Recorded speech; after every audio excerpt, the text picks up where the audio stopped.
Bonjour, nous approchons lentement mais sûrement vers la fin du mois d'août.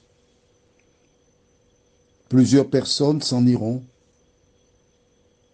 ce jour, d'autres naîtront, le cycle de la vie. Nous lirons aujourd'hui dans le livre d'Éphésiens chapitre 4, les versets 30 à 32. Mais juste avant, recherchons la présence du Saint-Esprit. Notre Seigneur et notre Dieu, combien nous sommes heureux en ce matin de te retrouver, d'étancher notre soif de vérité et te vivre pour ta gloire et ton honneur. Merci de veiller sur les enfants de tes servantes et de tes serviteurs. Aide-les à garder à l'esprit que tu as un projet pour chacun. Cet esprit, merci de nous conduire au nom de Jésus et pour ta gloire éternelle. Amen. Il est important pour toi de noter bien ce que nous faisons aujourd'hui. Car demain, si Dieu nous prête vie, ce sera le dernier texte et un rapport avec le Saint-Esprit. Mais pour le comprendre, il faut bien saisir celui d'aujourd'hui. Lisons Éphésiens 4, versets 30 à 32. N'attristez pas le Saint-Esprit de Dieu, par lequel vous avez été scellés pour le jour de la rédemption. Que toute amertume, toute animosité, toute colère, toute clameur, toute calomnie et toute espèce de méchanceté disparaissent du milieu de vous. Soyez bons les uns envers les autres, compatissants, vous pardonnant réciproquement, comme Dieu vous a pardonné en Christ. Le verset 30, n'attristez pas le Saint-Esprit de Dieu. Cela veut dire qu'on peut l'attrister. Pourquoi il ne faut pas faire cela? Par lequel vous avez été scellés. Qu'est-ce qu'un sceau? Il y a un sceau que je n'aime pas du tout, mais il existe. Par le passé, quand on fermait un cercueil, il y avait un officier d'état civil, en l'occurrence un policier municipal, qui venait, il consultait la carte d'identité, il regardait la personne qui était dans le cercueil. Les employés de l'entreprise de pompes funèbres mettaient le couvercle, vissaient. En ce temps-là, on vissait avec les gros tournevis. Il fallait les voir visser, visser. Maintenant, tout est moderne. Et sur l'une des vis, ils mettaient quelque chose de rouge, genre de petites pattes rouges avec le seau qui était chaud apparemment. Et une fois qu'on avait mis ce seau-là sur le cercueil, personne n'était habilité d'ouvrir ce dernier. Il fallait que ce soit une décision de justice qui permette d'ouvrir le cercueil. Sauf si on entend un bruit et on réalise que la personne n'est pas morte, alors là on pouvait défoncer le cercueil pour la faire sortir.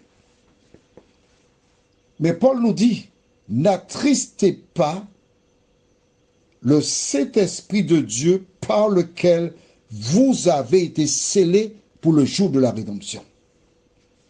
Il y a un autre sceau que tu connais, il y a de moins en moins. Vers la fin de l'année, par le passé, il n'y avait pas Internet. Il n'y avait pas de WhatsApp, ça n'existait pas. C'était la poste. Et vers le mois de fin novembre, début décembre, des gens commençaient à acheter des cartes cartes, de belles cartes pour bonne année. Qu'on achetait, on écrivait les vœux, on mettait dans l'enveloppe, on fermait et on mettait un timbre pour poste qu'on déposait et il fallait mettre le sceau sur l'enveloppe et le timbre beau. S'il n'y avait pas le sceau sur le timbre et l'enveloppe, ça ne partait pas. Il fallait du sceau, indispensable. Le sceau le plus important, c'est celui que le Saint-Esprit met sur celles et ceux qui ont accepté Jésus. Et c'est ce sceau-là qui permettra aux gens d'être sauvés. Si tu n'as pas eu le sceau, tu es perdu.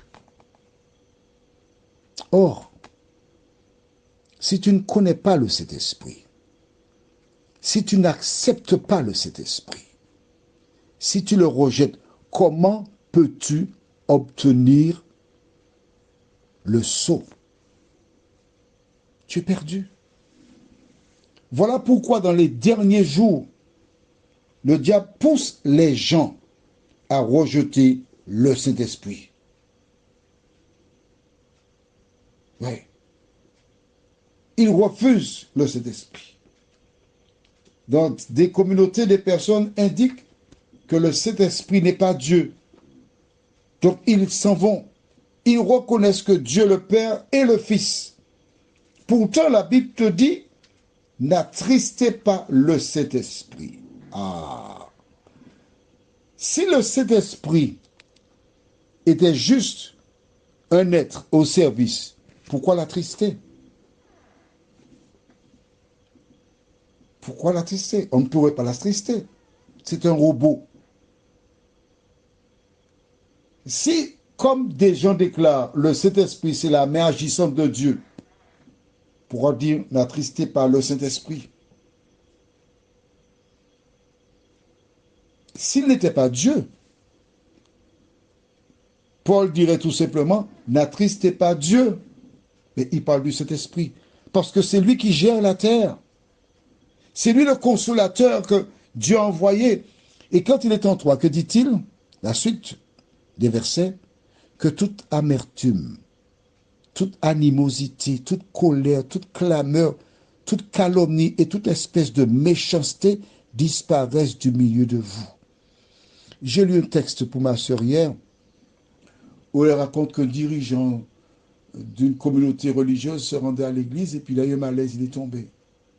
Pas loin d'un bar. Et deux personnes qui sortaient du bar, qui ont vu le monsieur par terre, ils l'ont emmené dans le bar, on a pris de l'eau, on s'est occupé de lui pour qu'il revienne à lui. Et il est revenu à lui, il sort du bar. Et un autre membre de la communauté qui le voit sortir du bar, il n'a pas vu cette personne. Elle a été proclamée et dit, j'ai vu un tel, il était dans un bar, il ne marchait même pas, on le soutenait, il avait bu. En un instant, Instagram, WhatsApp et compagnie, la bonne nouvelle a été proclamée. Quand l'homme arrive, l'église est bondée, c'est lui qui a la prédication. Les gens le regardent avec un petit sourire. Et quand il commence sa plaidoirie, il raconte ce qui lui est arrivé. Des têtes se baissèrent. Écoute-moi, écoute-moi. Quand on vient te dire du mal de quelqu'un, ferme tes oreilles. Car en écoutant, tu participes à la calomnie. Tu risques de perdre la vie éternelle. Si quelqu'un vient te parler et tu as entendu une partie, tu dis, est-ce que tu as été la voir déjà? Va la voir. Parce que la Bible te dit, si ton frère a péché, va entre toi et lui seul. Va le voir. Ne répète pas ça parce que Jésus n'a jamais répété quoi que ce soit sur quiconque. Dis ça aux gens, mais ne participe pas. Prions. Notre Seigneur, notre Dieu, il est facile d'être perdu. et les choses que certains considèrent comme insignifiantes, fermons la porte du ciel. Seigneur, de nous aider à cultiver, à entretenir les pensées qui sont vraies, qui méritent l'approbation, qui sont dignes de louange. Car ce n'est qu'ainsi que nous te rendons gloire et grâce. Au nom de Jésus et pour ta gloire éternelle. Amen. Je te souhaite une bonne journée. N'aie pas peur. N'aie pas peur. Aussi longtemps que tu mets en pratique la parole de Dieu.